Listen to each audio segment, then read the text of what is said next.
Well, it's another summer day here in Durham, North Carolina. Thought I would definitely check in with y'all. We're looking forward to having another exciting edition and, of course, some great conversations and all of that. So it should be another fun day in that regard. So definitely looking forward to talking to my guests when they get here very shortly and everything. And definitely we'll be talking about wellness and a number of other things along that line. So definitely looking forward to having a conversation with Afreeyah, who is definitely in that wellness space and definitely enjoys talking about such things as wellness and all of that. So we're going to have it. In the meantime, we're going to share a lot of other things that are going on in the world as well. And of course, we might bring up some of the other things that are happening in our community. You do know that this is the week of the Black Business Olympics. And of course, we're looking forward to participating in that. And that is always a fun and amazing event. And all kinds of great speakers will be there again, once again,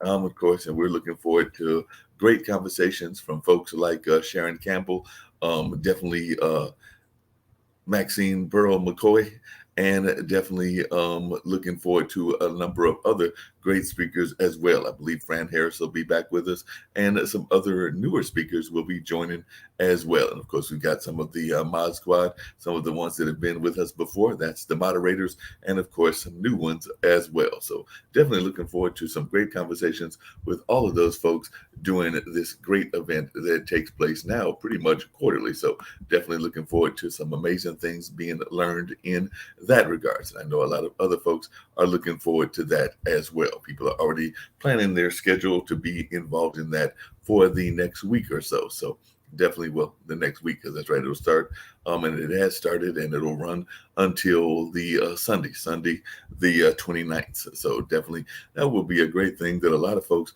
are going to be looking forward to.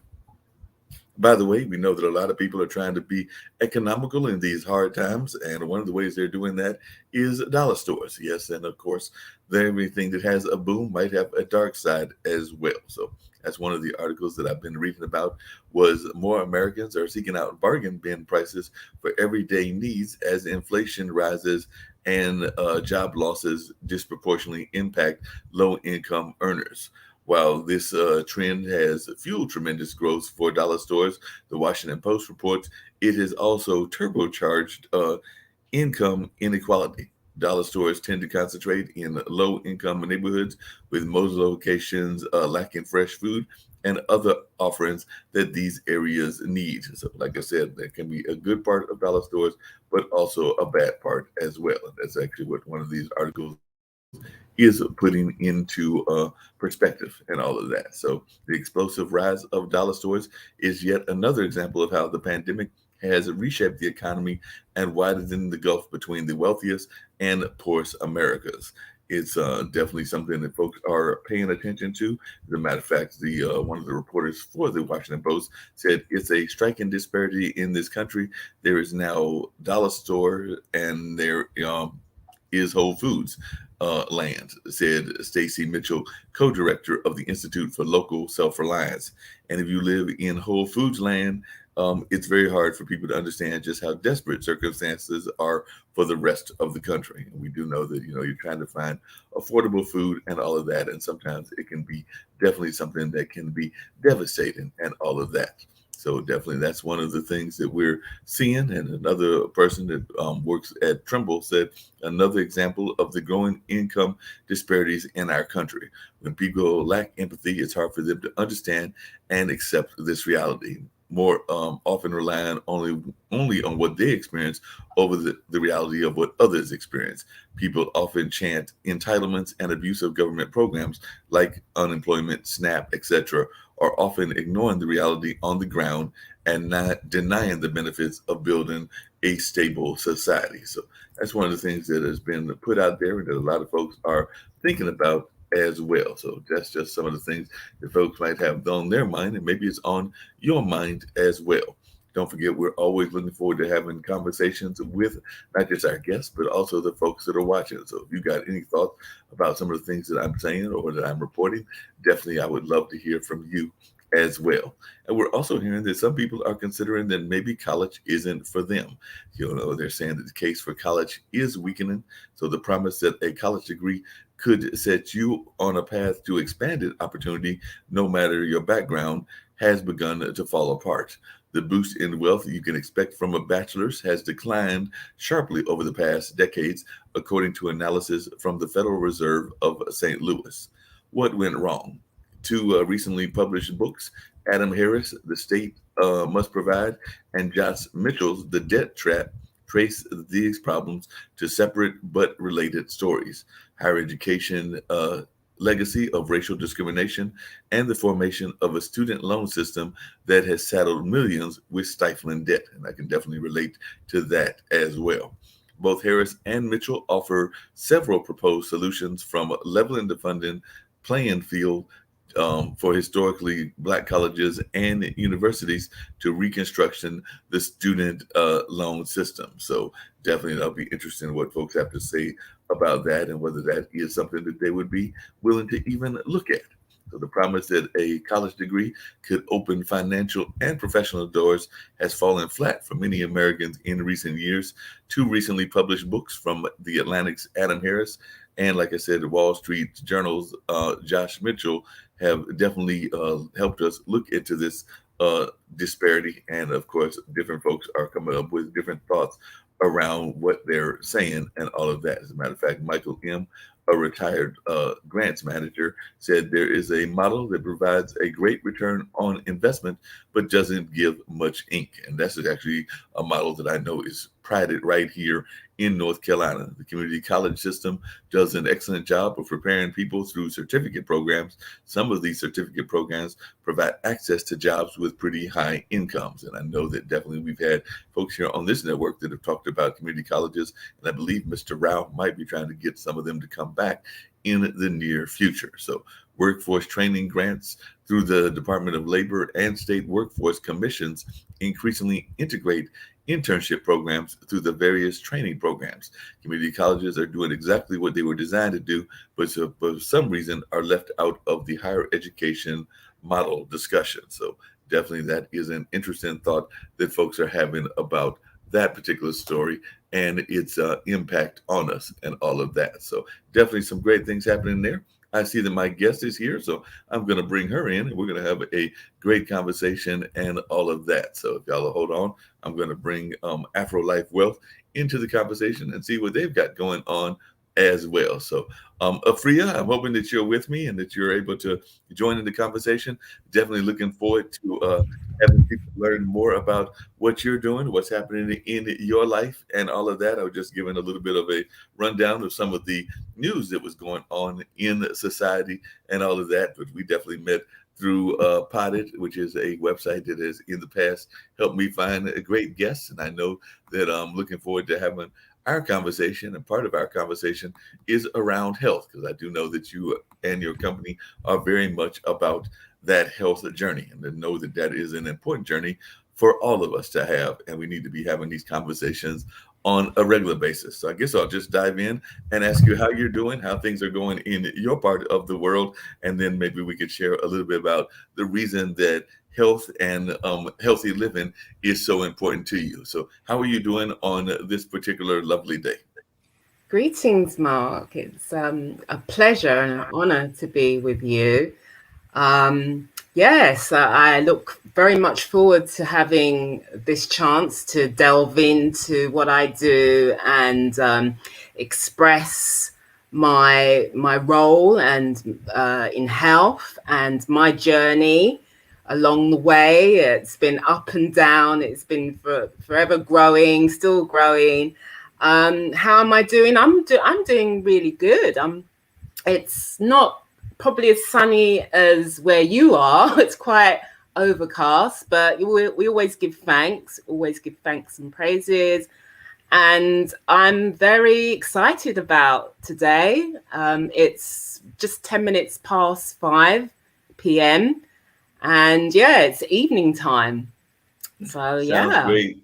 I know a lot of times people were starting to pay more attention to their health because of the pandemic. Of course, we're still in the middle of the pandemic. So I was wondering, were you seeing more of an increase in your business? Because I know that definitely a lot of folks that probably should have been paying attention to these things all along, they started becoming more concerned because, of course, they wanted to find ways to build up their immune systems even before the vaccine became available, and definitely widely available in the West and everything. But I was just wondering, is this something that has gotten people more interested in living a healthy life and everything? And I definitely want to get into some of your story as well. But I know that even among my friends and peers, they're starting to, think about doing everything from smoothies to being more better about their diet and even better about their exercise regimen. So I think that the pandemic may have got people to rethink their kind of health motives and their health thoughts. But I was wondering if you were seeing that same thing in your parts of the world. Yeah, absolutely. There's definitely more interest, particularly because of the times and what we're going through. People are wanting to gain more knowledge, investigate, and really take charge of their own health. And that's where we're at now, which is really good, to empower the individual, which is paramount, really. We all have to take responsibility of how we look after ourselves, what we're doing in our daily lives, our daily habitual routines, the way we eat, exercise, movement, quality of life. It's all very much effective, and it's very much involved in terms of health and well-being. And yes, I've definitely noticed great interest to the point where I'm doing more workshops, which is really fun. It's a serious matter, most definitely, particularly as I mentioned, and as you've mentioned, the pandemic.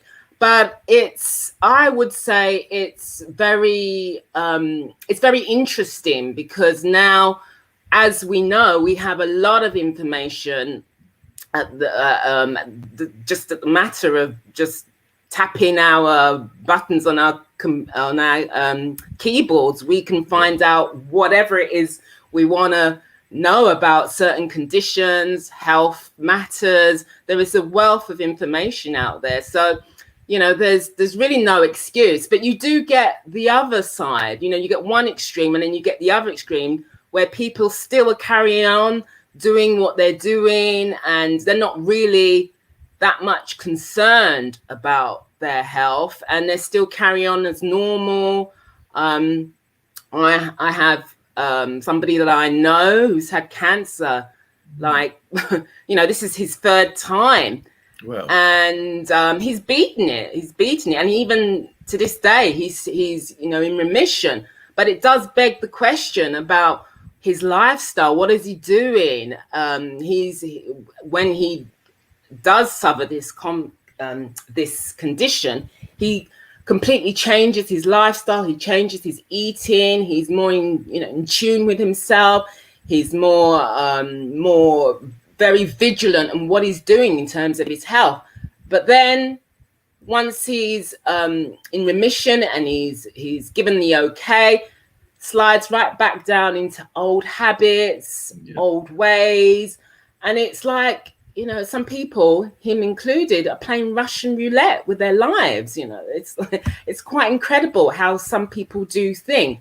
And if we, statistics, research tells us that a lot of our health dispositions are in fact due to lifestyle and diet and the way we eat. Fundamentally, that is one of the reasons as to why people do contract certain diseases, because of our eating. And things are looking quite bleak because numbers are rising in terms of obesity, right. Which is really a pandemic in itself. But we are giving a lot of attention to the big C, and I'm not talking about, we have two big C's now. We have the COVID and we have cancer. Right. But there's a lot of other life-threatening health conditions, health issues that now are not given that much of attention. They're being oversighted, overlooked, which really I think is quite detrimental in itself, because we need to really look at all health matters. But I Yeah. do like the fact that certain individuals are taking health matters into their own hands, and that's some of the things that I do in my business. But I'll talk about that later on Oh during yeah. our conversation. Oh yeah, definitely. One of the things I was curious about, and you actually kind of alluded to it, we talk a lot about even with the pandemic about certain industries, and definitely here in the United States, the pharmaceutical industry is a big one.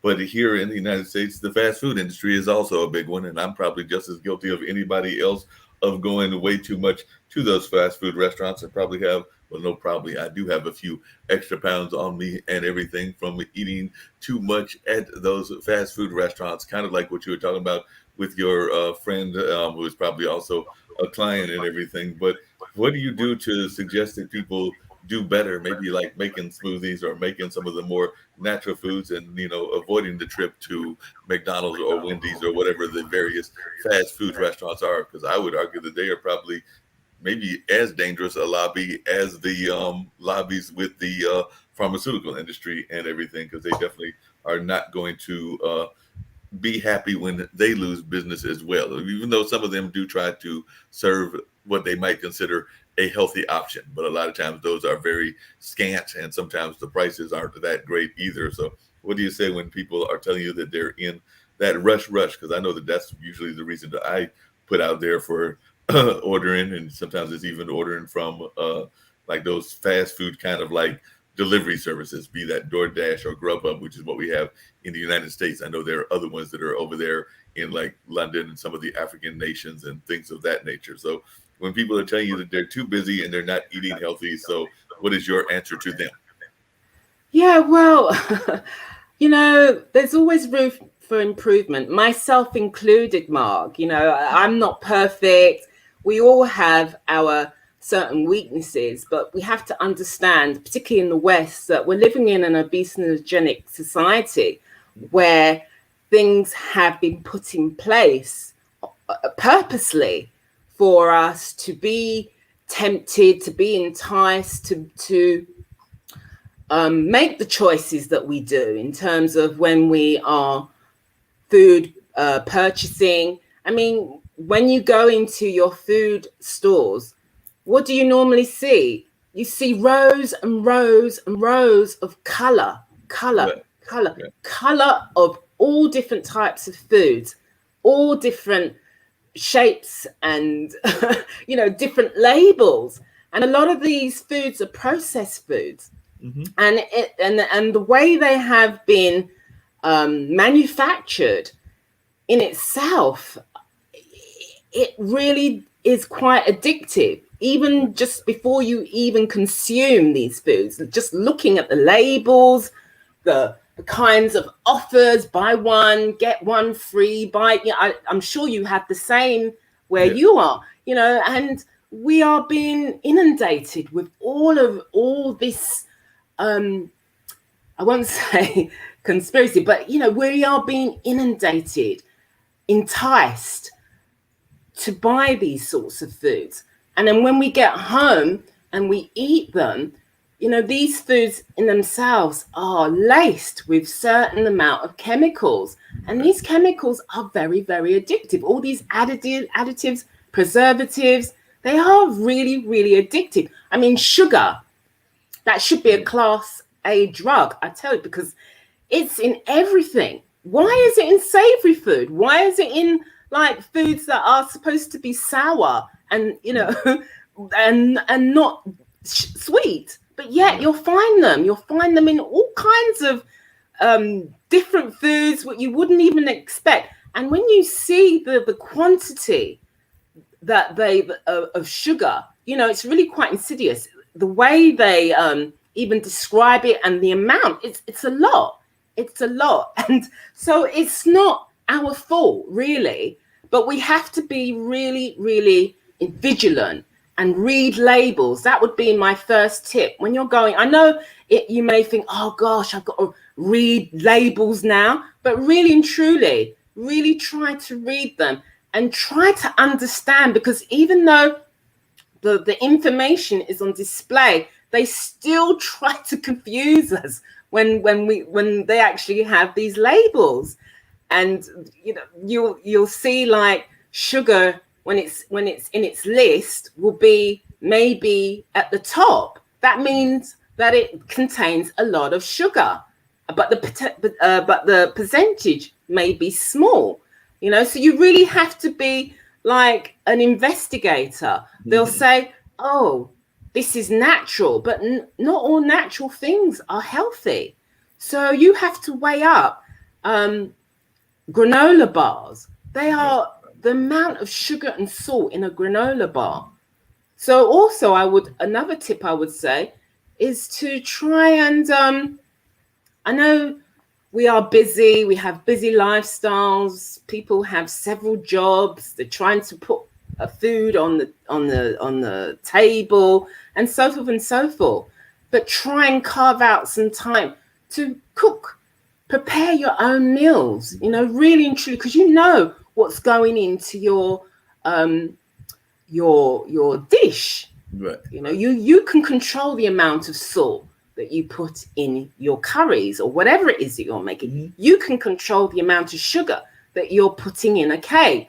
So what I would really suggest to people is, if you watch TV, try and cut down on the TV that you're watching, cut down on the social media, and just carve out a little bit of time to prepare your meal and to really prepare your meals, not just for yourself, but maybe for your family, and get them in on board. Get the kids to cut up some carrots. If you're married, get your spouse to make it a family thing, make it a fun thing. Make going to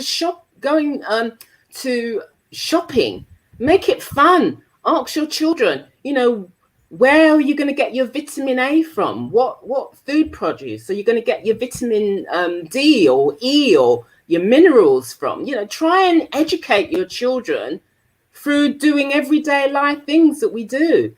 And at the end of the day, it's about yourself. How do you consider yourself? Do you really love yourself? Are you really worth the effort? And I think everybody can say that they are. I mean, I know I am. I want to make this effort to improve my health. And really and truly, you don't have to do so much. Little or less is more. A little goes a long way. Making a few changes to your lifestyle, to your eating habits will is paramount. It's doing these minimal things can just be so much in the long run. You don't have to cut out meat, or if you're eating surplus amounts of meat, you don't have to suddenly become vegan. No, what I would suggest is perhaps reduce the amount of meat that you're eating. Try not to eat red meat so much. Try to go for the white meat. Try to cut off the skin. Try to grill your food. Try to eat more raw foods. Make a beautiful salad. Make your plate colorful, so you're getting all the nutrients that you need in one sitting. And try not to, for me, really, I don't advocate snacking, because it just makes you want to eat and eat and eat. So try and cut out those snacks. I think really and truly, as a nation, as a globe, we eat far, far, far too much. We eat far too much, really. And that is one of the problems. You can go without food for weeks. Right. You're not going to suddenly perish if you don't have breakfast. I mean, that's my take. I know when I eat breakfast, and they say breakfast is the most, I'm going out on a limb here, but this is what I've known for myself.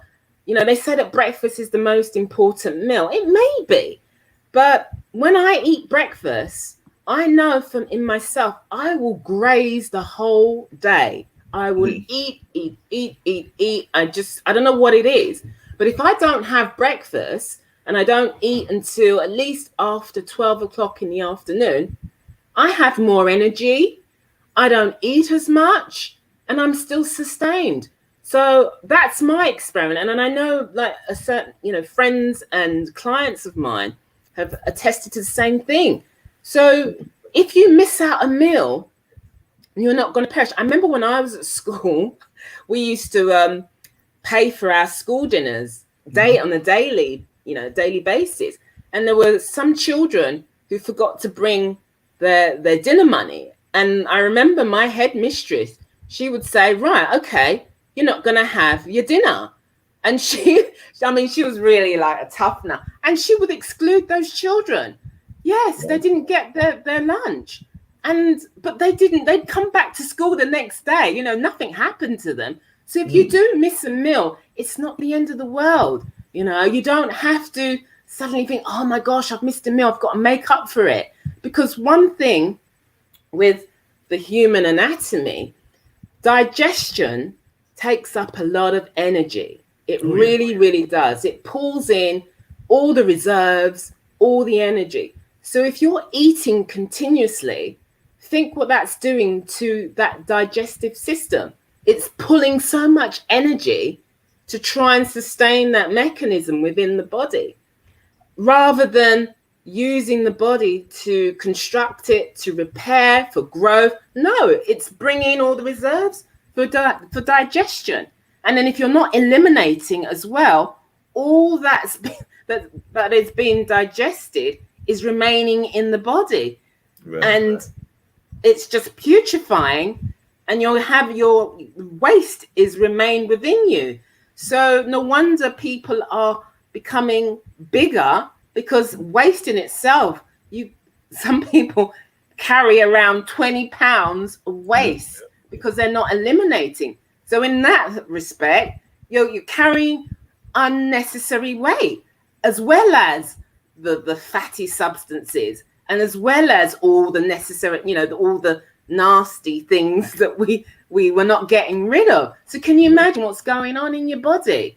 So Well, just all kinds little of stuff. things like that, just little things to think about. It's not anything out there. It's not anything really laborious, really hard that you have to think to yourself, oh my gosh, I've got to do this. This is another task. No, just little things that you can do for yourself, just cutting out. You know, don't buy white sugar. Right. Try and buy, maybe brown. I wouldn't even say brown, but just try and buy maybe fruit sugars. Try to cut out sugar, but do it gradually, not in one go, because it is like going cold turkey. Right. You're going to get those withdrawal symptoms, and then it may exacerbate what you're trying to do and make things even worse. So do it gradually, do it, but be consistent. If you know you're going to cut out sugar, cut out a little bit. Maybe instead of having, I don't know what the average intake in terms of spoons, maybe if you're having 3 spoons of sugar or whatever, cut it down to perhaps 2. If you're having Right. 2, cut it down to perhaps 1, cut it down to half. And you do it like that in stages. If you're eating lots of chips, I know in America you call it chips, we call it crisps. If you're eating like bags of crisps a day, cut them down. Cut Yeah. them down to maybe a couple. Maybe cut them down to 1 a day. Maybe cut them down to 1 a week. That's how we do. We do it in gradual stages, and then you'll have more longevity. And it will be more sustainable, and you won't hit that crash. And then all of a sudden, you start craving, and then you're worse than what you were previously to the change. So No, no that's doubt. those are the sort of things, that I Yeah, no would doubt say. about it.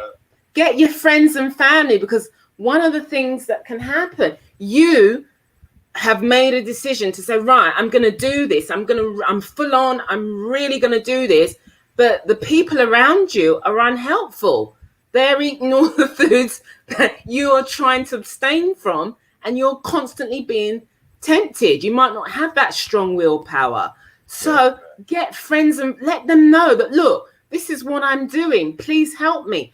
Don't be eating this kind of food in my face. If you're going to eat this, let me know. Or if it's in your own household, let's try and, get the whole family in on it. Let's try and cut down and give them reasons as to why you want to cut down. Show them, do some research. Show them the stats as to what, people are getting fatter, people are getting bigger, and that's not good for your health. And tell them the reasons why, because a lot of people, if you just start laying the law and say, right, we're doing this, that, and the other, they're going to wonder, what the hell? Why are we suddenly changing? So give them the facts, give them the reasons, educate them, find out. There's lots of information out there as to why we should be looking after ourselves. We don't have to wait for a pandemic. Now the pandemic's here. This is even more of a reason to be checking yourself and really be focusing on your health, because your health is your real wealth. It really is. If you don't have your health, you can't enjoy your wealth. You can't enjoy getting a car. I mean, you can sit in it, but how long is that gonna last for? But your health is for the rest of your life. And if you want to prolong your life, you've got to do something about it. You've really got to do something. Make those little necessary changes. Yeah, you mentioned a couple of things that I had actually heard about recently and everything. One of them was actually, it might have been on the Clubhouse, or maybe it was a YouTube channel that I was watching and everything. But they were talking about how a lot of times those colors are not accidental. So those colors are placed in everything from the commercials to the displays in order to entice you to buy. So sometimes they were talking about that subliminal message that we get. And I think one of the examples they used was actually not a food product, but actually like a service product. Because I think they were talking about the colors within the gecko and everything, meaning the gecko insurance people and everything. But definitely, I think we could say the same thing about the way that they display food at the grocery store. And I noticed you mentioned that earlier. So it does seem like there's a lot of times they are giving us these subliminal messages in order to get us to buy these bad foods. So I'd love to hear your thoughts about the subliminal messages that we get and how that plays a part in what's going on as well. Because I remember I think it was Marshall McLuhan had a book that talked about subliminal messaging when he wrote that book many decades ago and everything. It is certainly subliminal. Most definitely, it's like a syndicate, because we have the psychologists that they come up with all these ways to make us almost like mesmerize us with the food and the way they're placed. It's a whole operation. They spend millions just researching and finding the best sort of colors to really strike and hit you as you even enter the supermarkets, the food stores. I know in the UK, and it's really annoying, but it hit me like a sledgehammer. When I go into a store and I'm looking for a particular item, one week it will be somewhere, and you'll know that it's there. And then a couple of weeks later, you'll go to that spot and you'll think, oh, they've changed it. They've changed it. They've changed it. And you get really frustrated. What do? You go on a search. There's nobody to ask, oh, where is this item, please? Because they don't have the staff. And I think that's something in itself, that's on purpose. But you go on a search. And what do?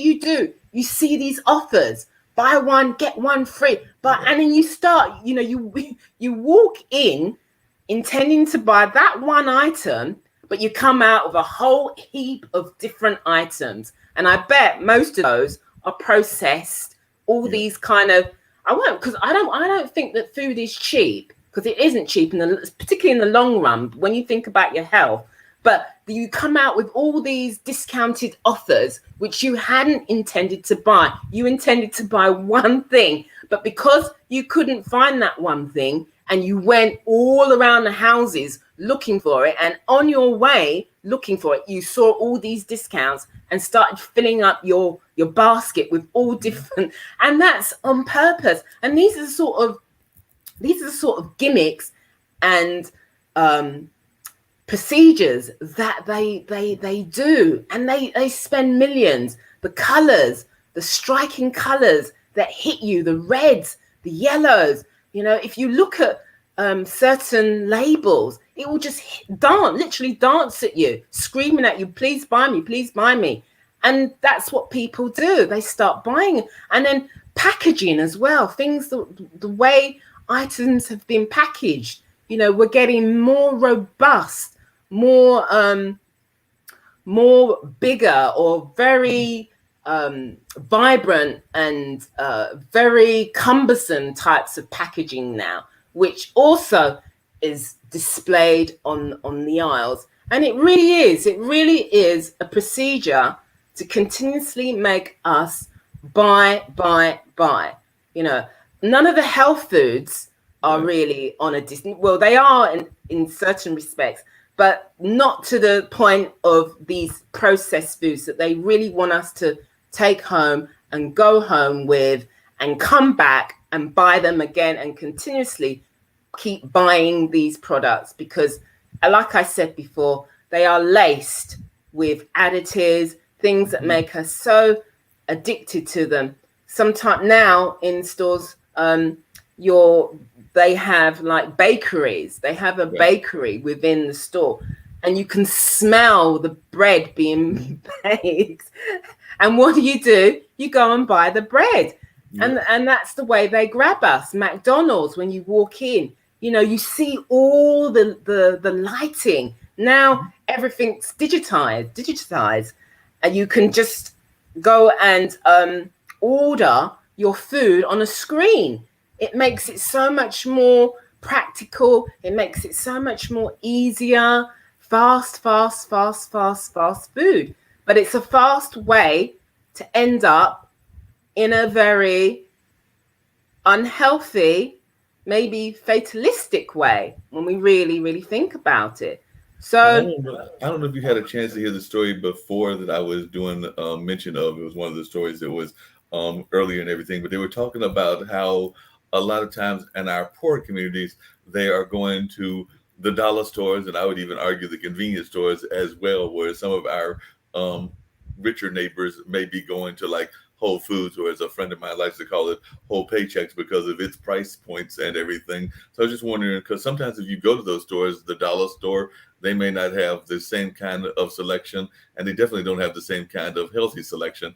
And the convenience store, while they may have bananas and apples, they are not priced all that well and everything. So a lot of times I know when I've gone up there, they're sitting there for weeks on end because they're much more expensive at a convenience store than they would be at, say, a grocery store or even some of the other stores. But, therefore people are not necessarily buying them because they're kind of priced out of their price points or things along those lines. So I just wondering your thoughts about how maybe even some of the food situations are being increased by where the stores are placed, because we do know a lot of times those dollar stores are placed in poor neighborhoods. I imagine the same thing in the UK and in some of the other nations and continents around the world as well. But I was just wondering your thoughts about how sometimes we are almost encouraging people to go buy the bad food because that's what's at those places, very processed foods, and very, while it may be cheap at those places, it is definitely very processed as well. So I'd love to hear your thoughts about that. well, yeah, they don't call it convenience store for nothing. I mean, that's all part of the plan. Like I said, we're living in a obesogenic society, so this is something that has been purposely orchestrated. And like you said, the more high-end food, the more whole food, healthy food is quite pricey. It's the same. It's the same here in the UK, and they're more obscure. They're not really situated in a place where those who are looking for convenience are going to necessarily go and patronize. Because the convenience store has a certain food product which is cheap, it's available, and it's in abundance. And those type of foods are in your face. They may be discounted, and there's just a whole reasoning behind it all. The health food store, you don't really find plentiful. They have a selection of certain foods. Unless you really know about these foods and you've done your research, you're not necessarily going to buy them because you're not really educated on these types of foods. And it's for a specific demographic. And the majority can't really afford, they're looking for convenience. They're looking for a quick fix.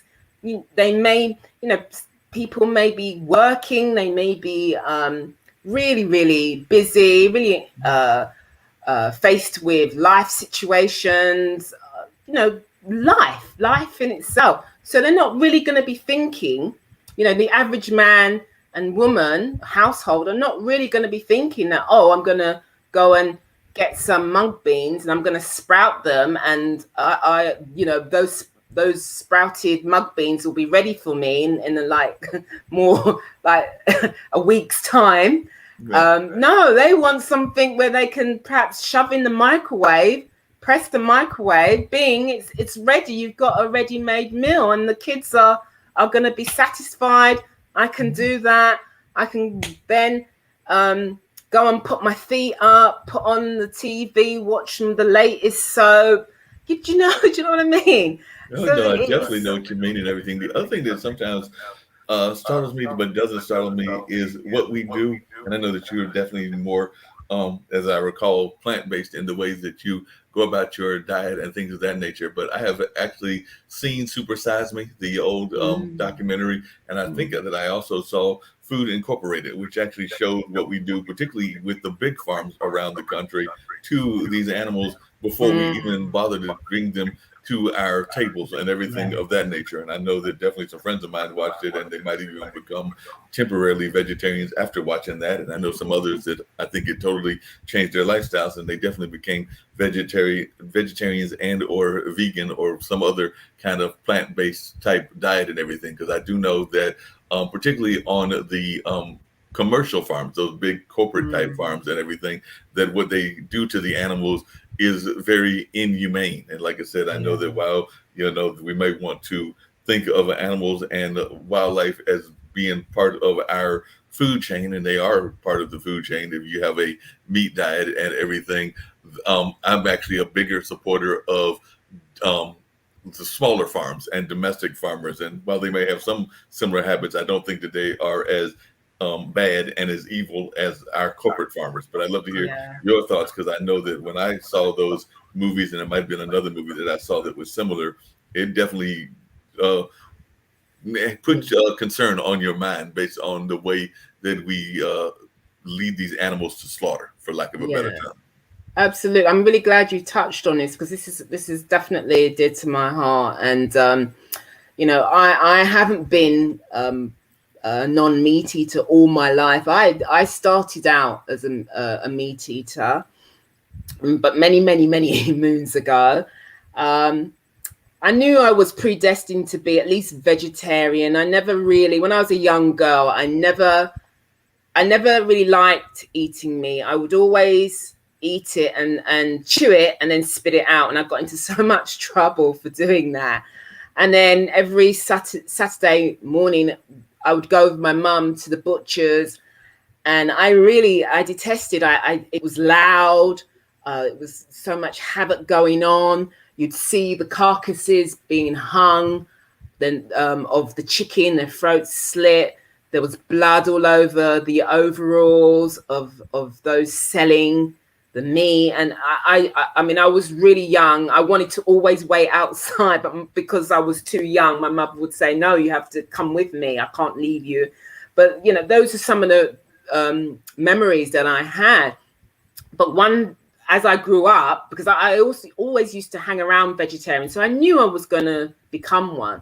But it wasn't until I went to an anti-cruelty against animals Christmas fair.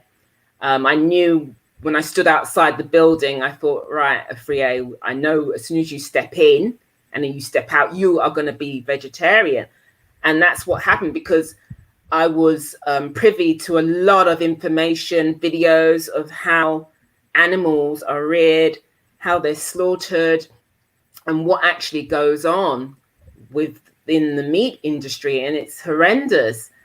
And what really brings home to me is the fact that the stress that the animal goes through before it's slaughtered, before it dies, cows, as they're being milked continuously, you know, their babies are being torn away from them. It's so inhumane, you know. And not only that, as they rear them and somehow cultivate them and package them, you as a consumer are consuming that stress. Yeah, you might be eating the chicken, but you are, because it's genetically formulated, it's genetically constructed, and you are taking on that the end of the life of that animal is in its flesh. So one of the things that really deterred me was that notion of the suffering, the pain that animal goes through, even before it goes through, you know, the conditions that it's kept in. Right. All of that plays in and then is a factor at the end of the day when you are purchasing your produce. And the milk, when a cow is being milked for that you know, for commercial reasons, and that amount, most of it even isn't even proper milk. That's even before they've chemicalized it. Mm-hmm. A lot of it is pus. And you know, it's pus, but it's been made to look like milk. And we know pus is something that we rid ourselves of. We don't want to consume that. That's stuff that's got to be gotten rid of. But yet it's fancy, you know, it's put in a fancy way, it's put in a fancy carton, and then it's put on the shelves for you to pick up and buy. And that's not even talking about the chemicals that's in it in itself, all the additives and preservatives that have been placed inside to make it look the way it does. Half the food that we eat, if it hadn't been processed and injected with whatever, you wouldn't even want it. You really wouldn't, because it would be putrefied and it would be it would be nasty. So the fact that they have to pretty it up does make you wonder, you know, what am I eating? When you really when you sit down and think about the processed foods, particularly the processed foods, you know, it leaves me in such wonderment, you know. Yeah, but yeah, totally. that was my journey, my snippet of my journey. And then also I ventured into, after being a vegetarian, then I became vegan. That was due to what we had, and I think it was somehow worldwide, mad cow disease. Right, I remember that. And that affected the cows and the dairy farm and the dairy industry. Mm-hmm. And I was a dairy eater, and I just suddenly thought, oh my gosh, you know, mad cow disease. So I stopped eating dairy. I stopped eating the cheese. I stopped drinking the milk and eating the yogurt. But having said that, I wasn't vegan continuously. It was in stages. I went through a period, particularly when I was expecting, quote unquote. I thought I wasn't getting the right amount of protein, so I decided to go back and go back to dairy. And I did that for a while. I did that for a number of years, and then I think about maybe 13 years later, I decided, no, I need to be vegan. I need to now be plant-based. And so it has been a bit of a journey for me. It hasn't been a straight road. but that's part of your growth, you know. That's part of the way we are. There are ups and downs, turns and twists, Oh but yeah, you make certainly. your way, you make your headway to where it is that you want to get to. And that's where now I don't think I'd ever, I know I would never ever intentionally eat meat or flesh, and the same goes for dairy. I really wouldn't go back to, I don't think I could. I remember there was a time when um, somebody mistakenly put, I think, some fish in my food, and I ate it and I threw it all up. Yeah. I threw the whole thing up. So my body would just reject it anyway. It's in That's one of that the things I was long. getting ready to ask you about. Was I do know that some people that are, in the certain styles of living with their diets and everything will tell you that they won't eat red meat or they won't eat certain kinds of meat, but they're perfectly fine with eating fish or some of the seafoods. And I do know from my studies and some of my readings, and I'm not saying that I'm not guilty of doing that as well, of eating seafood and even some of the red meats, but I do know that what I've heard is that they're not treated exactly all that well either. And I do know that definitely we've heard of things going on with like the bigger animals, like the whales and uh, dolphins, I want to say, and maybe some of the other ones. But even the small fish that are caught and everything, that there are some things that I have read or heard about how they are treated as well, and how they are hunted in the Great Blue Ocean, or the lakes around our world and everything, and even some of the ponds. But I'd love to hear your thoughts about those that say that they are, pro anti red meat, but they're perfectly all right with eating fish and seafood. So I'd love to hear your thoughts about folks that have taken that path. And like I said, it's your opinion, but I just want to hear your thoughts about folks that have opted to go that path. Yeah, I mean, being pescatarian, yeah, I'm not a meat basher or like a food Nazi, dare I say it. I just speak about my experience. At Right. the end of the day, what has helped me, what has seen me through my journey.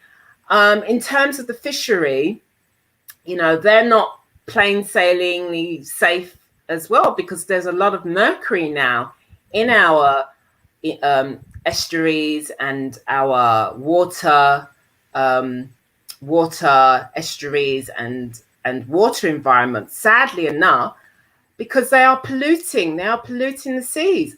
Right. So it begs the question, like, I might, are you eating the fresh fish or seafood? Because this is what's going on now. Food has become so synthetic Mm-hmm. that we have to really be discerning as to what we're putting inside our bodies. And like I said, we eat far too much as Right. a globe. We really do, to the point we eat so much, but yet there's so much waste. It's quite a Exactly. dichotomy. It's quite, when we talk about the food industry, there's so many aspects to it. If you really delve in and research, you just think to yourself, oh my goodness, what the hell is going on? But like I Mm-hmm. said, I'm not someone who says, oh no, you shouldn't do this and you shouldn't do that and this is bad and that is bad. No, that's not because I've come from that direction. I've Right. come, and everybody's different. Everybody's different. I know with myself, and especially my spiritual growth, the fact that I don't eat certain foods definitely has impacted my spirituality, which is really intrinsic to my own health and well-being. I really do place so much emphasis on my spiritual lifestyle. And Mm-hmm. I know when I eat certain foods, it doesn't even have to be meat, that I become a certain way. Mm-hmm. And that, for example, I become very agitated with certain foods. I become more dense. I have less energy. And I know food plays such an important part in what we do and how we feel. And for me, It's all about reestablishing that relationship with our food. It's not about going on a diet. It's not about having that or immersing yourself in that fad, the latest diet fad. It's not about being in the gym for hours on end. It's really about reestablishing our relationship with our food. I myself, when I was young, I had 2 eating disorders. Wow.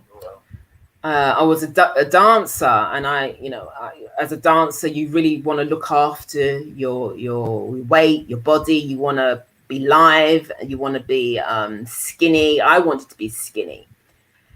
My genetics, on the other hand, was like, no, you can't be skinny. You've inherited your structure from your mother and her mother, and my ethnicity allows me to be the way I am. But I didn't see it that way. I wanted to be like certain of my Caucasian dance compadres.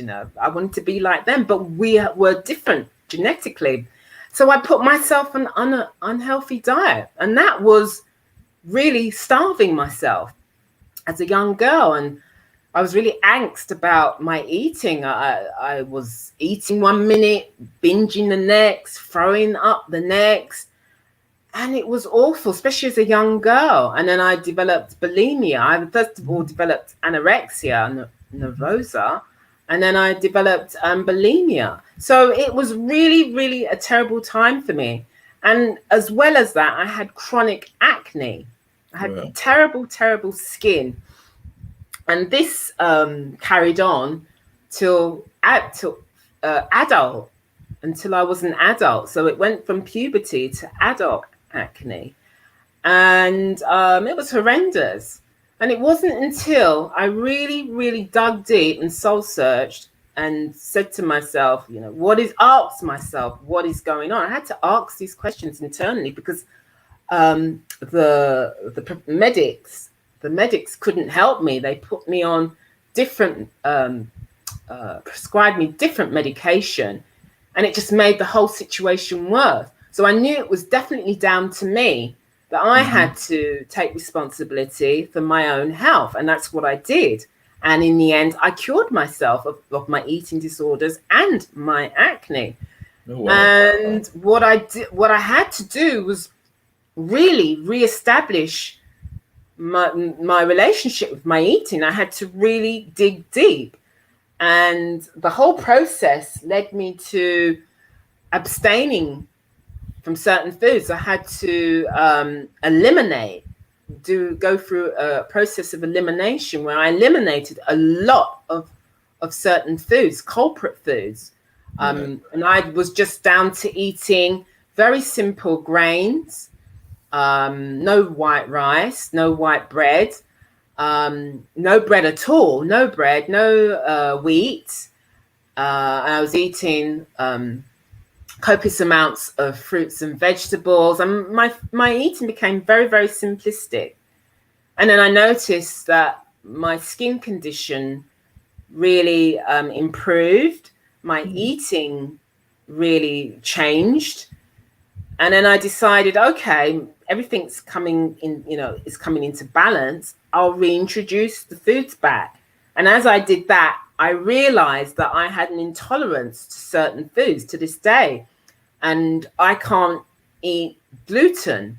And I know that is a factor for many people, that gluten is a problem in their eating, because it's something that has been, it's a component that has it's always been there, but it's just been made worse now because of the food cultivations.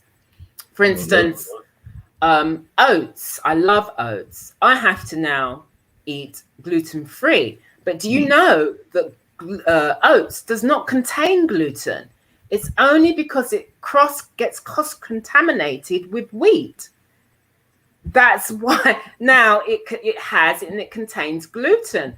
So that really annoyed me, and that's because of the food production that it kind of crossbreeds with wheat now. When we see wheat now and when we view wheat maybe 50 years ago, it's not the same. Why? Because wheat now, when you look at it, it's like 6 feet tall. It's so huge because it's GMO'd. Our old wheat that we used to eat wasn't that way, so it was a lot smaller. And there's so many variances with our food, and the way it's been tampered with, and the way it's been the way now it's been constructed. It needs to be deconstructed, because those are the components that irritate us. Irritable bowel syndrome. Right. It has fluctuated now. A lot of people are suffering with that, and they're being given medication. I mean, they say there's no cure, and they say it's an autoimmune syndrome, Right. or some kind of syndrome, which really it stems back to diet. It's what is going on in the body and what you are putting in your body. And gluten is a main factor. Even nuts.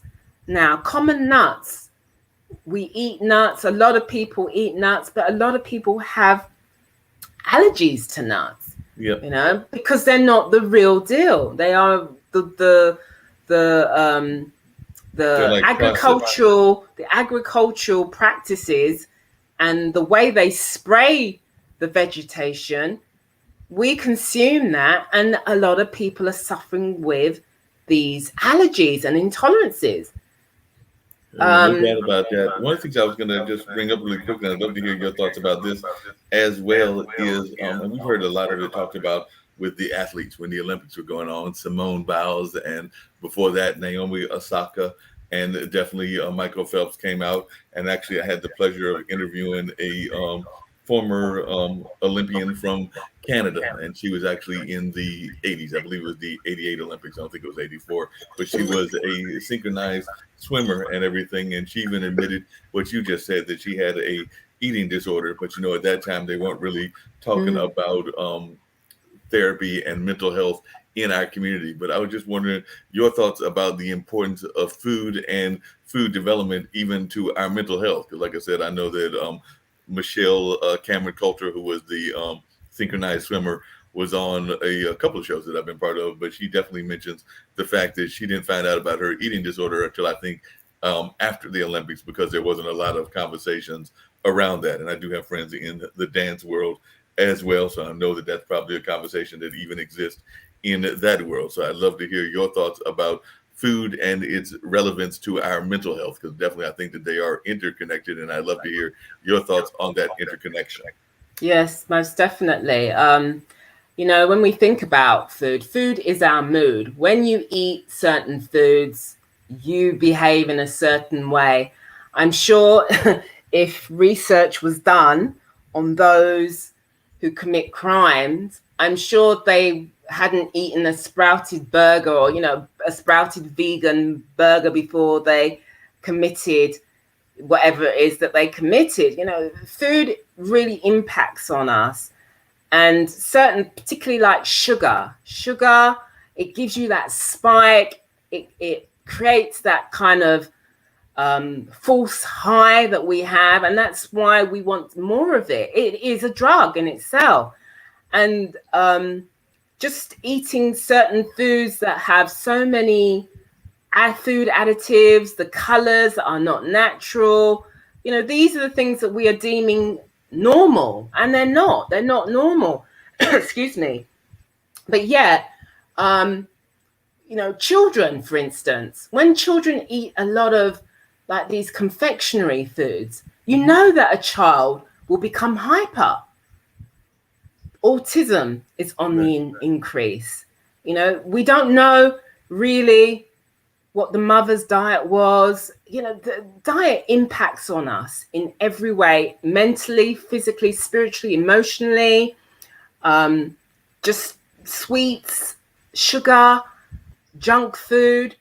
if you were to go to total and not eat anything, and then really examine the way you feel, the way you are. If you fasted, I mean, I know it's quite difficult to do that, but if you did stop certain foods and really investigate, I mean, when I was trying to find out what was wrong with me, when I was suffering from my eating disorders and my chronic acne, I had to journal.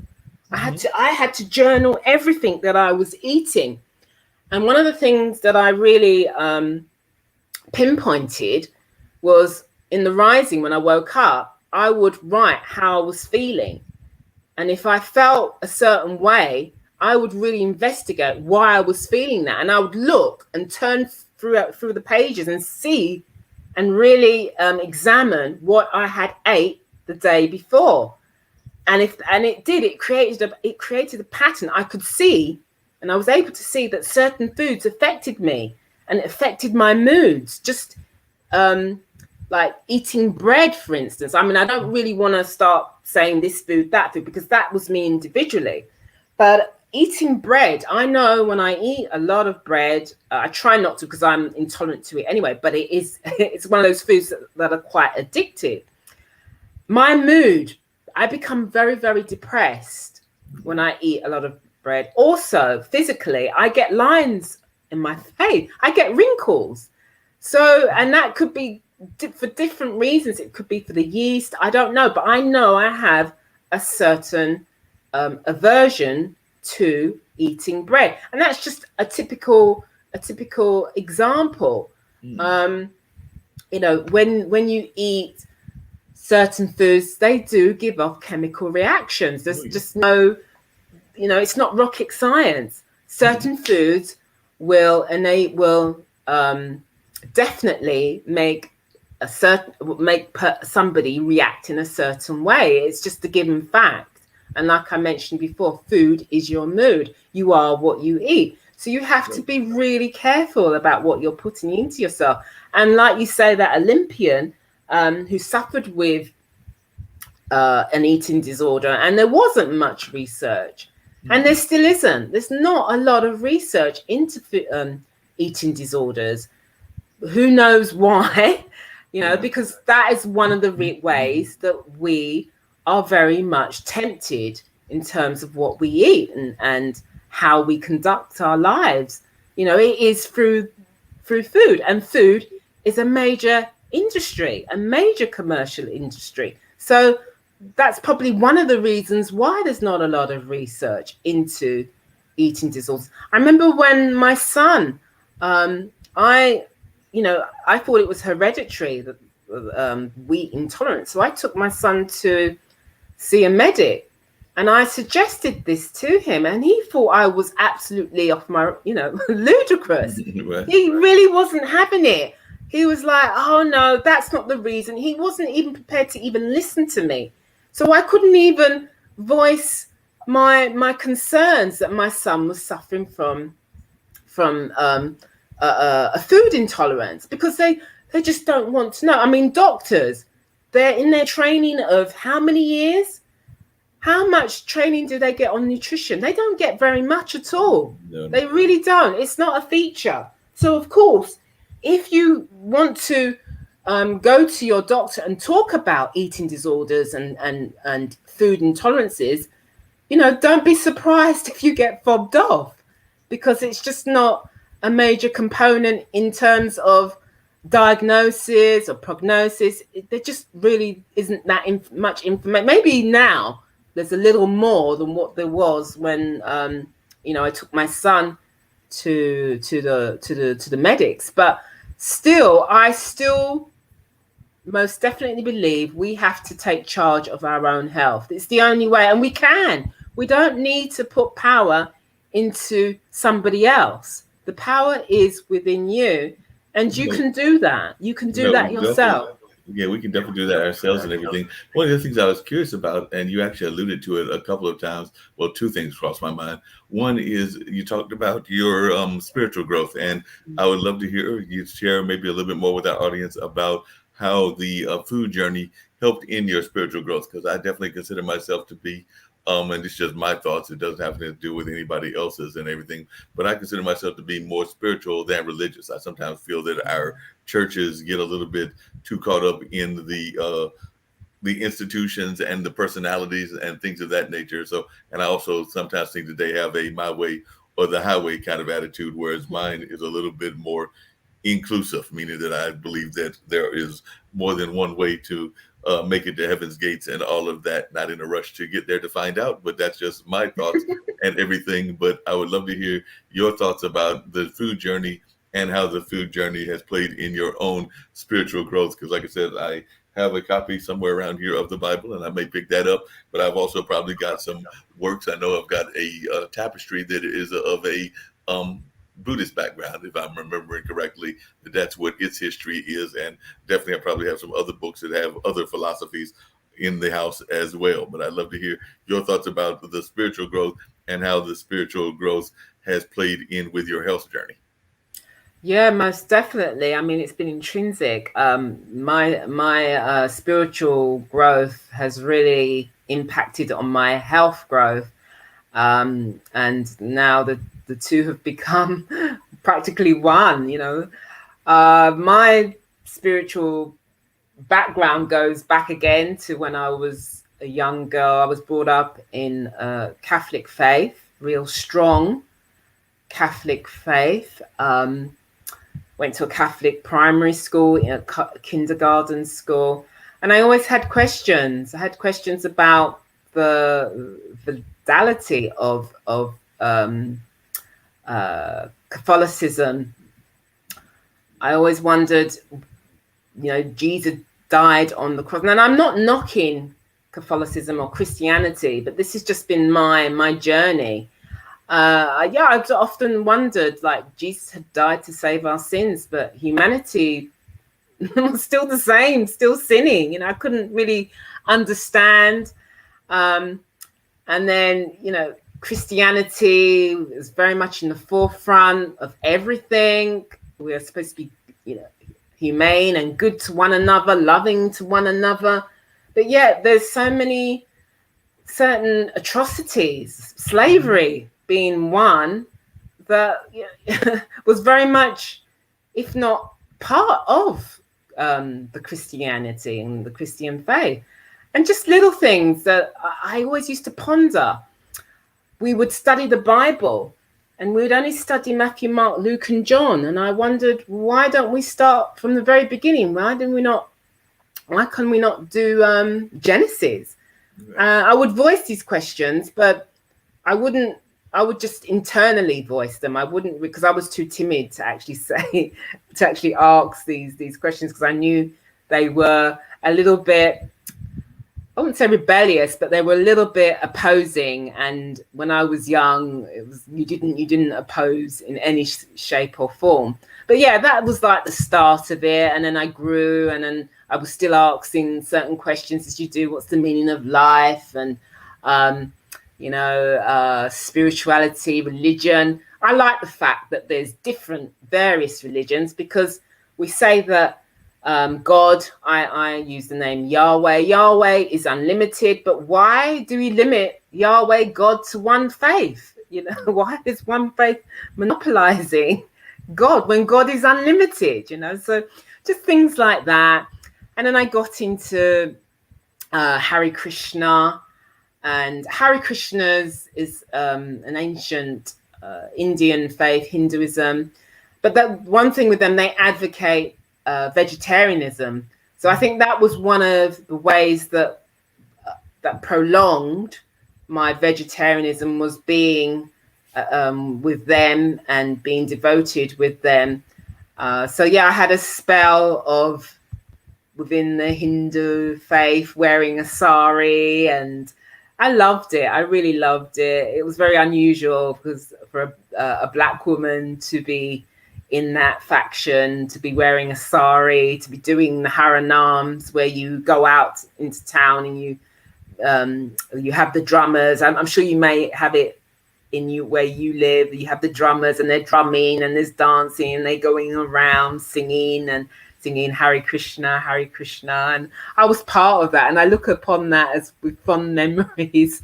But it is quite funny that I did that. But that was my quest, on my spiritual quest, and just various things that I've found myself going on retreats and meditating and going within myself, going within and asking myself questions and being self-reliant, knowing that I have the answer to whatever question that I have. I don't have to look external. And that's what I love about my spiritual journey. It's not about looking at an external stimuli. It's about the internal stimuli, and it's all within you, and it just gives you, it empowers you, and it doesn't take away your sovereignty. It empowers it. And that's been part of my journey. And I'm, you know, we are living in these times where we have been secluded, we've been isolated, we've been fragmented, and it has been quite tremendous for certain people. People have suffered, maybe they've experienced some bereavement in their lives because of this, and I really feel for them. But for me, it's been one of the most powerful times in my whole life. I never thought sitting, because I am in most of the times in my bedroom, even to now, at this moment, I'm in my bedroom. And I never thought that me being here, sitting sometimes in my pajamas by myself, that it would be the most pleasurable time of my life, because I've grown so much spiritually. And it hasn't been all plain sailing. There have been ups and downs, and I have come crashing down, but I've gotten up as well. And one of the things that have really helped me is meditation, just sitting quiet, because it gives me that time to be still, that time to come away from all the digital stuff, to turn off my phone, all the devices, and just look to me internally, and get those downloads, those necessary downloads, those information that I can utilize and put them to good use, maybe to being creative, coming up with ideas for my business, or not even that, just being still and not having so many thoughts. And meditation has been so key for me. I don't know where I would be without it.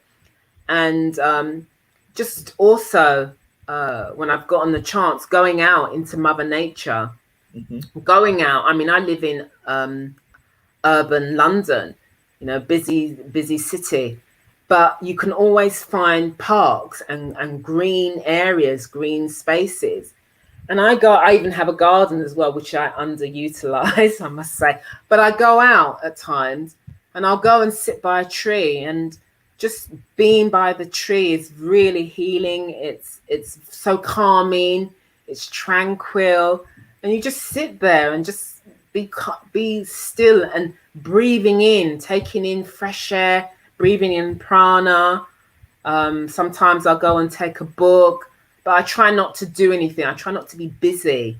So just doing things like that, that's been part of my spiritual journey. And in terms of my health journey, it's been fundamental, because at times I'll go out and do yoga, and I will connect with the breath, and I will connect with myself, but I'm moving. It's like a moving or movement meditation. Even eating and creating your food with love, that's spiritual.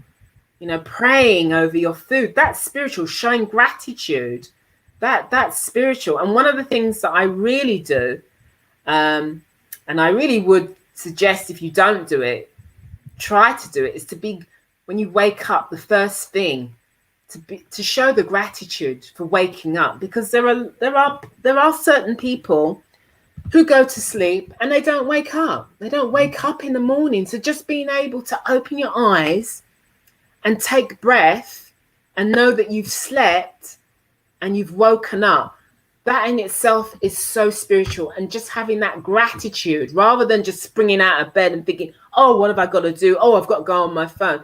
Just take a few moments, a minute, a couple of seconds to just give that gratitude to whoever, you know, if you do believe in God, if you don't, but just give gratitude to the fact that you have woken up, I think is the done deed.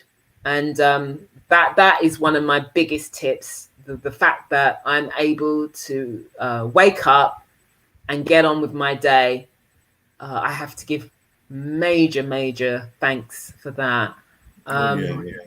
No doubt about that. I was actually Yeah. just thinking about reflecting on some of what you were saying because actually, I went to a Jesuit university. Like I said, my mom was definitely raised Baptist and all of that, and definitely my grandparents were very much involved in Pine Chapel, the Baptist church that is a family church, for lack of a better term. Dad, while his mother, my grandmother, may have gone to an Episcopal church. I believe she may have attended, but she was not overly religious. And my dad is definitely not overly religious, even though he's attended a universal church here in this area and everything from what I recall and remember. But definitely, I have remembered some of the thoughts of the Jesuit education. And like I said, I'm glad to have that education because one of the things that they taught you in that kind of environment was it was a liberal arts school, and the Jesuits are very much about liberal arts, so it definitely taught you a lot of critical thinking. So even though my major may have been in journalism and a minor in poli sci,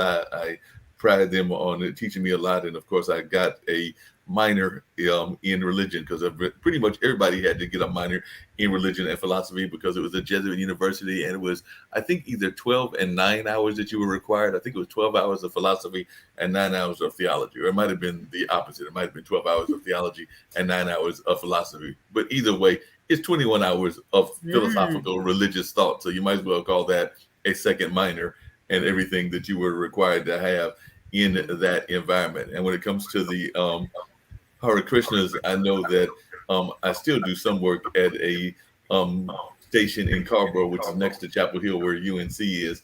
And before the pandemic, they would regularly be out there serving meals. So, like I said, I remember that was the group that I recall that they would be out there, you know, definitely passing out some of their literature, but also serving meals. And they were mostly all, as I recall, vegetarian meals, but you know, it's part of what they're giving back to the community. So they were actually there and would serve it to the students that might want to grab something. And I would be catching the mass transit bus back from Chapel Hill, because Carborough to Chapel Hill is right next to each other. So I would catch it from Chapel Hill back to Durham, and do remember grabbing at least a few plates from those fine folks and everything. And it was definitely very enjoyable and all of that. So I was thinking about that as you were reflecting on your own journey and everything. One of the things that I was curious about, and it actually comes to another substance that can be dangerous to our society, but there are also cultural things that go on in our community. And, you know, definitely in the African American community, we do like our fried foods, which we know are not always good for us. And we are also very guilty of, we talked about sugar, but we're also very guilty of salt foods and salt intake. So I'd love to hear your thoughts on some of that as well, because I know I am definitely guilty of grabbing a watermelon or a cantaloupe and not just wanting the natural fruit taste, but want to add the salt flavor as well. So I'll put salt on that, and the same with my celery. As a matter of fact, I did that earlier today. I know that that adds to hypertension. And as far as I know, the last time I went to the doctor, I didn't have any cases of that. But I also know that I might be playing Russian roulette when I'm doing these salt dishes and all of that. But I'd love to hear your thoughts about how we as a society, particularly those in the minority community, do become a little bit heavy on our salt intake. Yeah, salt is another one. It's right up there with particularly white salt, again with white sugar. I think in our society, in the UK, it's 1 in 4 or 1 in 3 suffers with high blood pressure, hypertension. So, and those numbers aren't going down. As well as sugar, salt is in everything. Salt is also in our sweet things. So it just begs the question as to why. Why do, I mean, they say it brings out the flavor, but the flavor, if it's in its real natural potent state, you wouldn't need salt. You really wouldn't need salt. So that's another addiction in itself, substance in itself. And yeah, the African American community really knows how to use a lot of salt. Again, it's about really asking yourself the question, because salt can lead to these conditions. High intake of salt can lead to these conditions, and a lot of us are suffering with high blood pressure. And at the end of the day, what happens when you do suffer this? They put you on pharmaceuticals, and they say that those pharmaceuticals, you take them for the rest of your life. Who wants to be taking medication for the rest of their lives? That you become so dependent on a couple of pills that if you don't take them, your your life may be cut short. I mean, that's horrendous for me. Hearing something like that I have to be dependent on something like that, just makes me think to myself, I don't want to be there. And I spoke to somebody.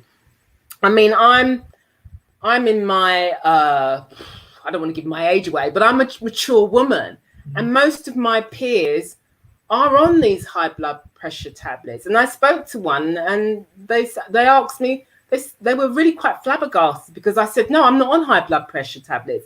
And they were like, really? They couldn't believe it, because most of people my age are on some kind of medication. And I'm adverse to it. I don't want to take medication because I don't want to have to rely on these substances to keep me alive. So what do I do to prevent that? I watch what I eat. I watch what my intake. I watch my sugar intake. I watch my salt intake. It's as simple as that. It's not rocket science. It's really what you have to do. What you put into your body it will speak 1,000 words. It will tell you the signs. And our bodies are a physical intelligence. They have a physical intelligence. Your body will tell you what it needs, what it's lacking, if you're really, really ready to listen. And that's where my spirituality comes into play, because when I am quiet, I can listen to my body. I can listen to what I need to listen and to what it's telling me. So it's all synonymous. It's all very much part and parcel of one and the other. But nowadays we are nullified to all of that, unfortunately, because we are too distracted.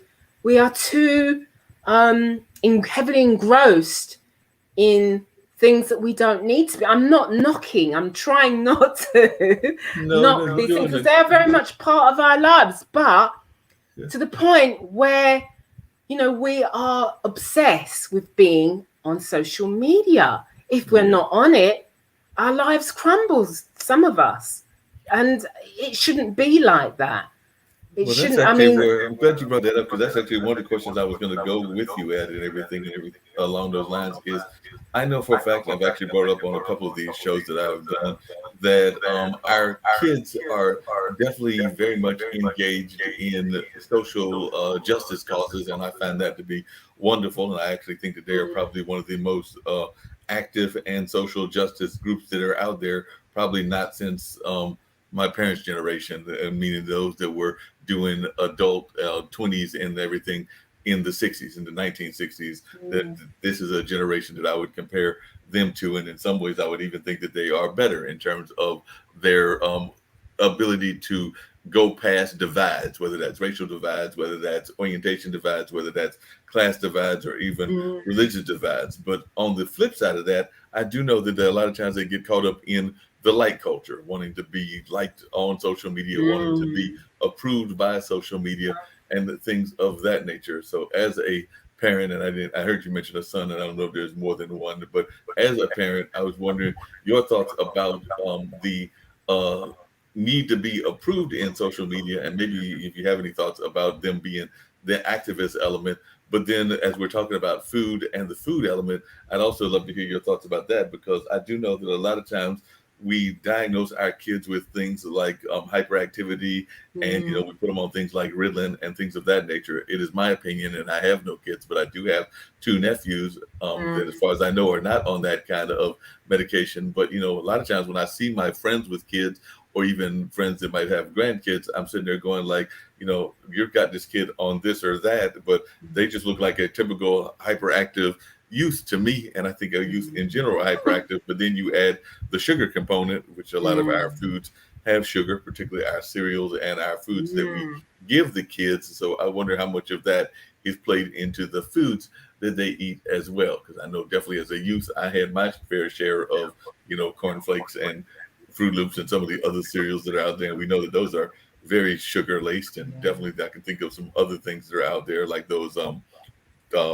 box drinks and everything that are very much sugar laced. So I just love to hear your thoughts about the use of today and maybe even how food is impacting them. Yeah, I mean, yeah, that social media thing, FOMO, the fear of missing out. Even I'm trying not to. I actually, before talking to you, I was on a device detox where I haven't really been using my phone. All my groups, I've stopped them. I rarely, minimally, I hardly well, I really don't go on them at all, only just for emergency sake, and some things that I need to just browse on, well, not browse, but just do some research. But other than that, I'm really not on my mobile phone at all. But in terms of children and the food and the hyperactivity, I must admit, I was one of those hyperactive children because back in the day, back in the 70s, is when I grew up as a young child, we were on all those Cocoa Pops. I remember I didn't even like water. I detested water. I was reared on Coca-Cola and Pepsi because I just couldn't drink water at the time. And also those concentrated juices, tartazan. I think that's really what caused a lot of my hyperactivity. I don't know if it still is an ingredient in some of these juices, but I'm sure they have something equivalent anyway. But yeah, it's a really it's a sad tale because the children are our next generation. They're the ones that we're gonna pass the baton on to hopefully do wonders and create, invent, and save the planet, as it were. But if children aren't getting the right kinds of start in terms of nutritional value in their foods, who knows what's going to happen? I mean, really and truly, as a parent, we need to be making these changes, if not for ourselves, for our children, for our children's sake, and setting the example. I have two sons, and they had a little spell in Africa where they were living in Africa at the time. And I don't know what happened. I think they watched a program regarding how animals are treated in the abattoirs, and it made them become vegetarians. It just instantaneously made them. I was quite shocked when I spoke, because I wasn't with them at the time. I was here in the UK, and they were like, "Mom, we're vegetarians now." And I thought, wow, I was really quite happy. So they were out there in Africa being vegetarians. And then they came back to the UK, and they came back to primary in kindergarten, and they were vegetarians for a while. But it's when they went to, we call it secondary, I think you call it high school. Right. They went to high school, and they decided, no, we're not going to be vegetarians anymore. Why? Because all their friends, their peers were eating lots of all the meat, and the school dinners were meat based. And they came and told me that we're not vegetarians anymore. And I thought, oh no, because they got so much pressure and they wanted to assimilate themselves, which is fine because they had been in Africa. They had that kind of African upbringing, and now they were coming back into the Eurocentric upbringing, and they just decided, no, we're not going to be vegetarians anymore. So what I'm trying to get at is there is a whole kind of school educational scene where, you know, the food that our children are subjected to is really needs to be looked upon and really investigated, because some of our children aren't getting the best kinds of foods. They're not getting the best kind of nutrients. Again, it's a little bit fast foods, these sort of foods that are packaged very well. They look nice, but really there's no nutritional value, but yet they're just easy to just distribute. My children, yeah, they have the school meals, but I try to balance that out with them eating more healthy at home, more cooked foods, more salads, so that when they do go to school and they are faced with the less nutritional foods, at least when they come back home, that they can have better eating, better foods available to them. But yeah, it is a fundamental problem. Hyperactivity amongst children, obesity, and a lot of these health conditions that we once thought were just adults suffered from. Now our children are suffering from them, and diabetes. Mm-hmm. Children are suffering from this as well. Obesity, lots of. I mean, it begs the question as to what are we doing as a society for our children? Our children, we don't want them to go down that unhealthy road, that unhealthy path. So we have to really make the changes now. Now is the time to do that. And now is the time to really ask yourself, what am I doing in my own household? What are the things that I can do to bring about this change? And it doesn't, like I said before, have to be something that's so out of the ordinary, of your own lifestyle. Just making small changes can be so much beneficial to you and your family and your friends as well, friends and family, colleagues. You know, it doesn't have to stop just within your own household. No, there's no doubt about that and everything. We still got about another 15, 20 minutes to go. And I did have a couple of other questions that I was going to get to, including definitely the services that you offer and everything. But one of the things I was going to ask before we got to that, and of course, there's a question that I asked just about all the guests toward the end of the shows and everything. But the thing that I was curious about is, what are some of the things that you have learned in the last year or two that you have been surprised by, even maybe some of the life lessons that you've learned recently as you've been going on your journey, particularly during this pandemic time? So what is some of those life lessons that maybe have even surprised you? I know you've alluded to a couple of things, but I'd love to hear you maybe elaborate on others as well. What have I really being self-sufficient, not having to have a lot of people around me. Before, I relied on others, friends, colleagues, but just being within my own vicinity, my own home, my own household, just finding ways and means to occupy myself, and not just necessarily being online, but just reading, meditating, creating certain dishes. Now I'm kind of venturing into raw foods or raw preps. That's what I like to call them.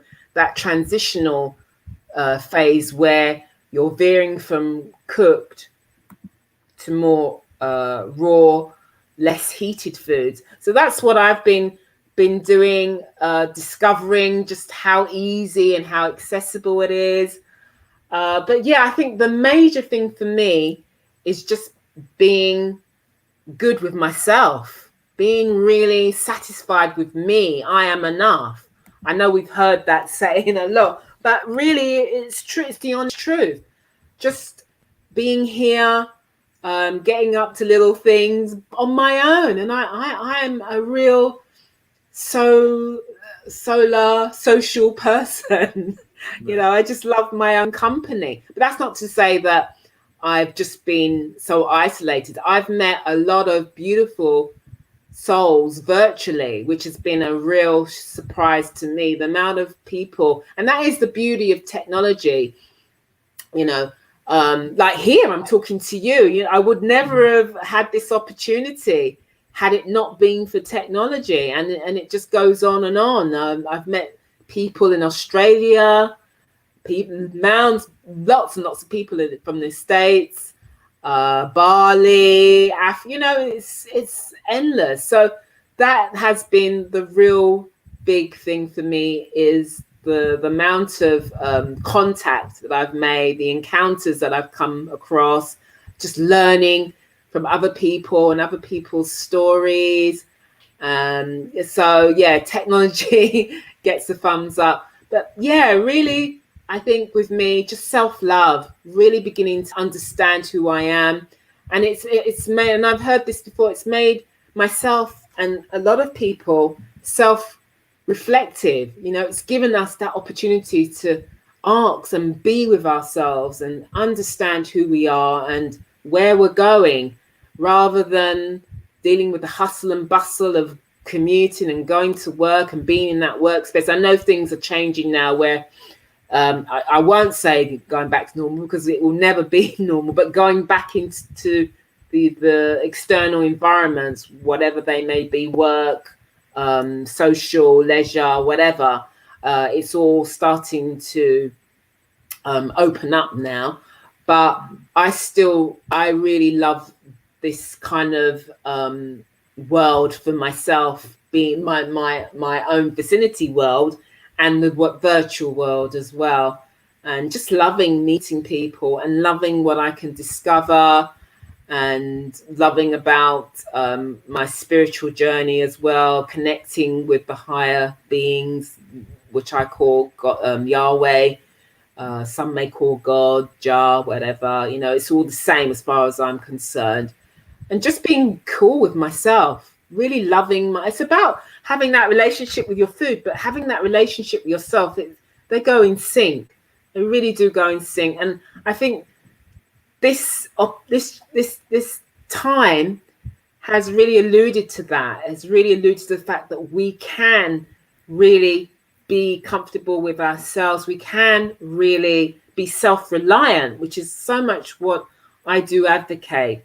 Really tapping into that inward world, that inner world, and seeing what's there. And that's really what I have discovered about myself during these times. It's just myself, who I am, what I'm about, and that inner world within me, which is yet to be explored. And I'm really excited about that.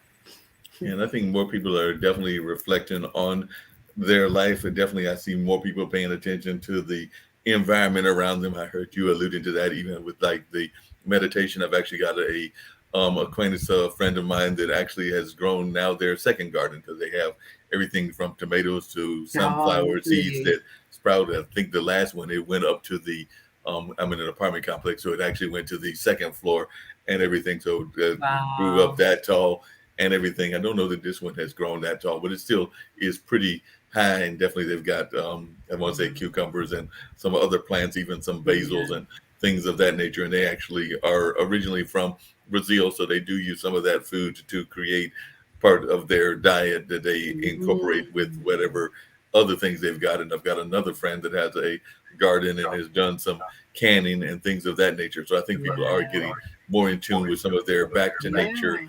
connections, and that's wonderful to see people getting more into that back to nature kind of environment. It's just good to see people get into that kind of feeling and that kind of enjoyment out there. So definitely I've been seeing that, and like I said, seeing people pay attention to nature. And I've even seen people re-examine or even kind of examine our place in the universe, because I know some people are even trying to figure out and I think that it's almost impossible for the thought of whether we're the only ones here, meaning that the life forces that exist here in the world and everything, if there are other life forces. And I know I've got some Oh, friends that are definitely of the opinion that there's got to be other life forces. We might not have found them, but they've got to be somewhere out there in the universe. And they may even be laughing at some of our food conversations because they may be looking at it like, I don't get why these people are like torturing themselves when we got out of that mindset decades, if not centuries, if not millenniums ago. So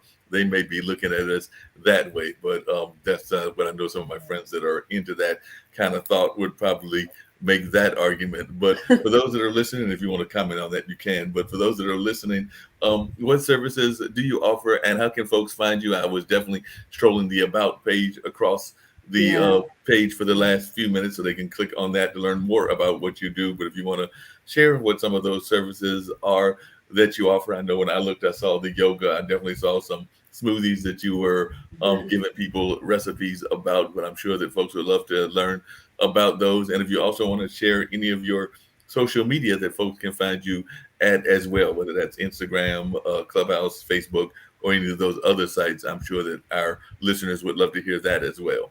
Yeah, thank you, Mark, for that. Yeah, it's funny that you touched on regarding life, other life beings. Yeah, nothing is impossible.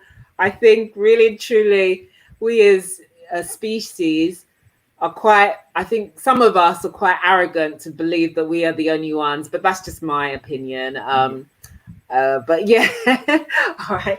Going back to where I can be found. Yeah, thank you for having the banner of my website, afreelifewealth.com. Some of the services I offer: holistic nutrition. I believe that there is, well, I help individuals, clients realize the self-health champion within.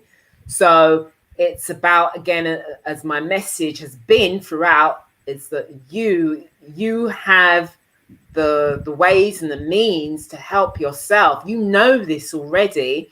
I'm just a guide of facilitating, helping you remember and teasing this out of you. So we work together. I don't really instruct. I don't believe in it as such.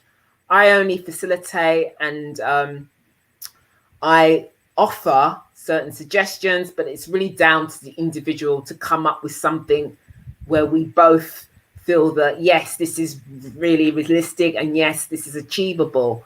So that's one of the things that I do. Like you mentioned as well, yoga is something that's so important to me. Movement is definitely very, very paramount in terms of your health, getting the body moving, getting the circulation going.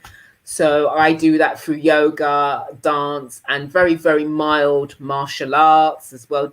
Just those simple kinds of natural ways of moving where you don't need equipment as such. And then energy work, which will extend to meditation. Meditation is a major feature in what I do. Guided meditation.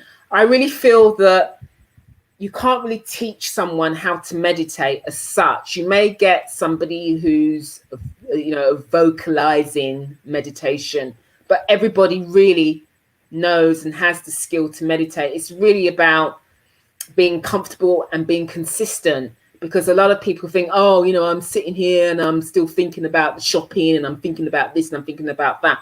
That's all part of the process. We think so many thoughts, so many thousands, millions of thoughts per whatever. You're not going to get rid of them. So it's very much part of the meditative process, but it's about not wallowing, not engaging in the thoughts when you're meditating. So those are sorts of things that I go through in with the meditation guidance.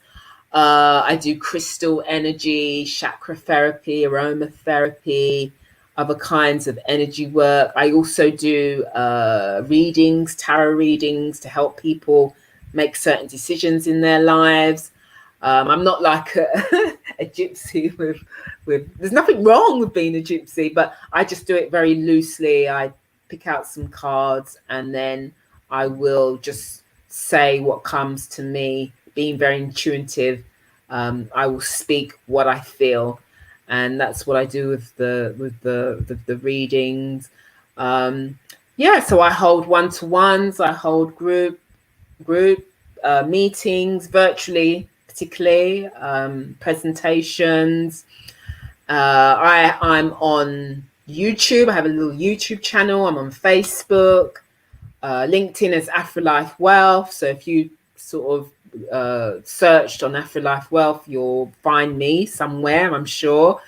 Yeah, so I do a lot of things online so that I'm accessible to whoever wants to connect with me. And I have an ebook as well, which I've painstakingly written. It's an interactive ebook which has lots of dishes. You get to see me demonstrating how to create these dishes. It's a little bit educational as well. It's a fun little book. So that's on my website. And I'm I'm not hoping, I am going to be doing some courses as well, virtual courses on how to make certain food prep dishes. So that transitional aspect from cooked to raw, because I believe that our food should really, as much as possible, be as natural as it possibly can, because that's where all the nutrients is. When you cook foods, you cook out all the nutrients. But that's another area. So yeah, having your food as natural as possible is the best as you can have in terms of feeding your body with the vitamins and minerals that it needs. So I will be demonstrating on plant-based raw foods as well. Yeah, and if anyone wants to DM me any questions, I'll be more than happy to answer any questions, or just DM me about their health journey or anything really. That's where I am. My email is, well, I don't know if you can link that as well, but it's admin@afreelifewealth.com. That's admin, ADM, what's it? ADMIN, I almost forgot then, at afreelifewealth.com. Yeah, we can definitely add that really quickly and everything. But one of the things I was going to say is that I'm sure that folks will definitely be glad to know that you're into the crystals, because I have some friends of mine. I don't have any currently at the moment, but I have friends of mine that are very much into that crystal space, and they use that crystal to give them positive energy and to get them Yes. through their days and everything along those lines. So I know my friend Zach, even when he's doing his show, Funk from the Front Seat, he will sometimes pull out the crystals because he's got the crystals on his front dashboard and all of that. And of course, he's got some in his house as well. So I probably need to get some. I'm actually holding a crystal as we speak. I'm holding rose quartz, Oh, just wow. to give me that little edge while I'm speaking and communicating as well. And it's a loving crystal. It's one of my favorite. Like I said, I'm sure that those folks would love to hear that you've got that crystal, and it's a very important crystal to you and everything. As I was saying, I'm geared to wrap up. I think I got just a few more minutes, but one of the things that I do at the end is, one, know that you do have another digital home here. That's kind of my new catchphrase for the different things we do here on International Broadcast Media. So anytime that you've got anything going on and you want to share that, you do have another home here that you can come to, and all of that. And then the other thing I was going to say is that it is a global network. We have shows coming out of South Africa, Nigeria. We have audience members and participants coming out of places like Australia, New Zealand, definitely England, Switzerland, of course, throughout the United States, and a number of other places around the globe as well. So that being said, we always love to have our guests give their words of encouragement, their words of positivity that they would like to leave with our global audience. And then after you give that, I'll probably bring on the intro, outro little robot that they gave me and everything. But yeah, any words of encouragement that you would like to share with our audience. And like I said, I would love to have you come back either on this show or one of my other shows and definitely continue our conversation, because it's been very enlightening. I think you've definitely given a lot of insight that people needed to hear. And like I'm saying, anytime that you want to come back on, all you got to do is holler, and we'll definitely get you on either this one, the radio show, or we'll get you on Mullins Music and Memories, or maybe even one of the shows that I co-host, such as the Gamers Den, which is talking about video games and its impact on society and how we can actually learn positive life lessons from video games. And also I do the online dinner party, which is another one of my shows. And then Barbara H. Smith is one that I produce. So all of those shows, I'm pretty much sure that we can get you on them, or definitely anything that I am engaged in. You are more than welcome to appear back on, because I've definitely enjoyed your energy and your spirit and your conversation. So any words of positivity that you would like to share as we head out the door on this particular conversation? Wow. Wow.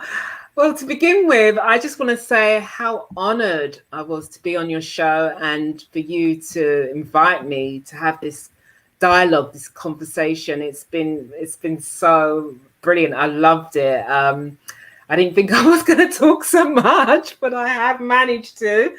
But yeah, it's been absolutely wonderful. And I hope, excuse me, your audience get a little bit of something, a little bit of knowledge that they may not have wondered or known about, or just made them think just a little bit differently. So I would love to know if that was the case. But yeah, I'm really, really happy to have been on the show. Positive words of wisdom. Yeah. I would just say really that, you know, you are enough, whoever you are, whatever it is that you're going through. We all go through certain, I would say, seasons, and nothing lasts forever. And I would just like to say, think about, you know, self-satisfaction, self-reliance, and self, and know that you are enough. You are enough for yourself. And as you are enough for yourself, you're enough for everybody else, really. And that's where it starts with. It starts with you, the individual, and know that you can accomplish anything that you want to, anything, really and truly, particularly if you start off with the visualization, the thought. Start off with the thought, and then you start off with the thoughts, and then the thoughts become words, and then the words become actions. That is how it works. That is the laws of the universe. You know, you have to put things into action. They're not going to happen if you just visualize and you speak about it. You have to do it as well. So my words of wisdom are that you are enough. Self, and also health is your real wealth, because you help yourself with your health. I think I'll leave it at that. I'm going to get confused now. No, that sounded great. I appreciate those words of wisdom. I'm going to put on our intro, outro, and everything, and that will get us to exactly almost 2 hours. So definitely my few minutes and everything. So I think I spoke to you for about an hour and 15 minutes. So I know you weren't expecting to talk that long, but it was a great conversation, and I would love to have you come back on in the near future. But right now, we're going to get this robot on out of here. Yeah, thank you. Thank you so much.